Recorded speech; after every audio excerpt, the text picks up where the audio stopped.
the ball's kind of out of your court in the couple of days, right? It was tough because I applied. I didn't apply, but I put my draft grade in the year before to see what, you know what I'm saying? Because as a junior, you can put your draft grade in just to see, you know, what they'd say. And they were like, oh, 6th round undrafted. They do that to a lot of guys so they can stay in school. Right. So I'm like, yeah, I'm going back to school.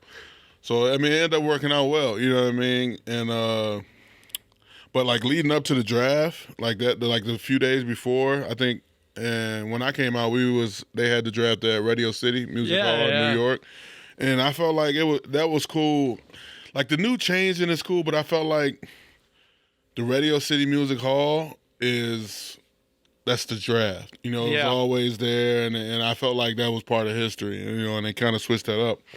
But they usually fly us out a couple days before, or you can drive up, either or. And and like a day or two before, you'll go out and do like Play 60 things and things like that with the kids, and you know, hang out with your fam, and then go to dinner with your agent, things like that.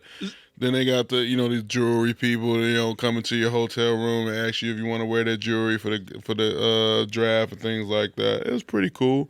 You know, I mean, I thought I was, my bad about that. I thought I was, at first, I didn't want to really do the green room. Right. You know, I'm always curious as the philosophy about this. I felt like I didn't want to be that guy that was left in the green room. You know, like you watch the draft before and guys that don't get their name called, you know, it would suck. And my mom was like, man, it's a one-in-a-lifetime thing, you know, just do it. You know, it doesn't matter. Just do it. You did everything you could. It is what it is. So we went, you know, it was cool, and I ended up getting a call. It was funny because I was sitting there at the table, and I didn't really know where I was going.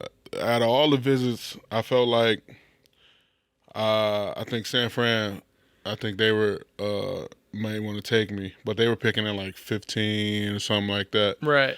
And I felt like with all the coaches that I met, Coach Jim Tomsula, he was the defensive line coach then. He's like, man, I want to get you if we can, you know what I mean? And I felt like I had the most, felt like more comfortable with him and I felt like his type of coaching style was the type of coaching style I needed. You know, things didn't work out that, and when they end up picking Alden with their first round pick, and then I'm waiting. I'm going to stop you there. Does that suck? Because, like, you not that you just knew that you had a good, rapport with one of the coaches there, and it was a team that you met with.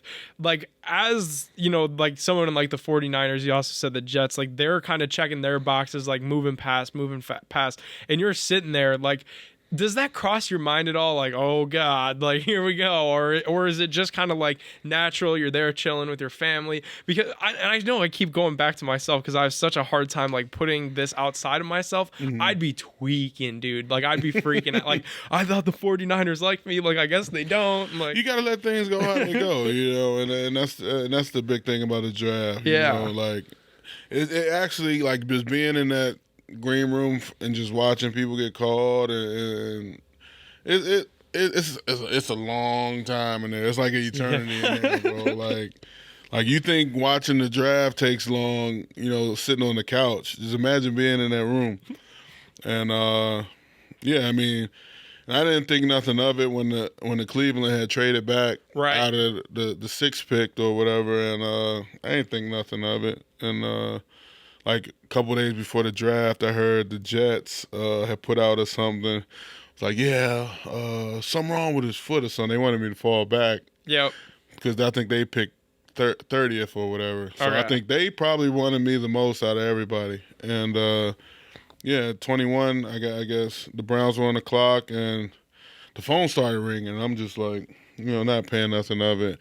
And my dad was like, boy, the phone ringing. So I pick it up, and it was Coach Shermer, and I think it was Lerner at the time, and so you even remember what they say on the phone. I feel like you see those conversations. And it's the generic, how you doing? We you ready to be a Brown? Things like that, So I mean, it was cool. Like it was kind of like damn, it's really happening. You know what I mean? And then that's when they were like, yeah, we're gonna take you with the 21st pick. So yeah, get ready to be a Brown. So you go up there, you get your. So then you get off the phone. Then the commissioner takes the stage, right? And then they, he announces the pick, and then from there, usually when that phone ring, because it's you got your cell phone, yeah. But when you get into the in the green room, right, it's like an old telephone, and they put it on the middle of the table. Yeah. Everybody got their own phone or whatever. Yeah, so. And usually that phone ring loud, so everybody hear when somebody, get the ring. So it's more like everybody's celebrating in the green room before they even make the pick because they know, right. You know what I mean? Because that phone ain't gonna ring unless somebody getting drafted. Interesting, you know what I mean? Yeah, and that's how some of the stuff gets leaked, before the telecast. Well, yeah, you can see. Oh, he's on the phone. He's on the phone. You know what I'm saying? It must be him. You know what I mean? So yeah. Yeah, that's super cool. So then, obviously, your name is announced. You know it before. It's not like a shell shock. You get up, hug the family, go up to the commissioner. What's that like? Kind of stand on the stage, get the jersey, get the hat. It was cool, man. It was a surreal moment, and actually that year, Peyton Hillis, he the one announced the pick. Yeah. So yeah, it was cool, man, and.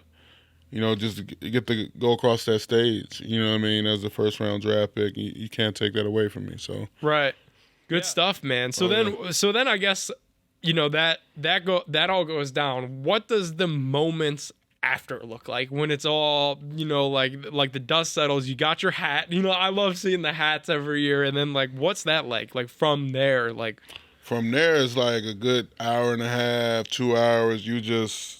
The media run, you gotta talk to them, you gotta talk to them, you gotta talk to them, just like that, yeah. And then after that, I met back up with my family and agent and stuff, and then one of my coaches, Coach Art Browse, he was there as well, and we end up, just going down to a little restaurant, having drinks and stuff like that. So. Dude. Yeah, that's got to be awesome. And then, they try to, I imagine, fly you here and stuff too. Yeah, the next day I was on a flight out to Cleveland. That's incredible. Yeah. That's so they ain't cool. flying me private like some of these new guys. Yeah. This day and age. Yeah, new age, man. They put our ass on coach back then.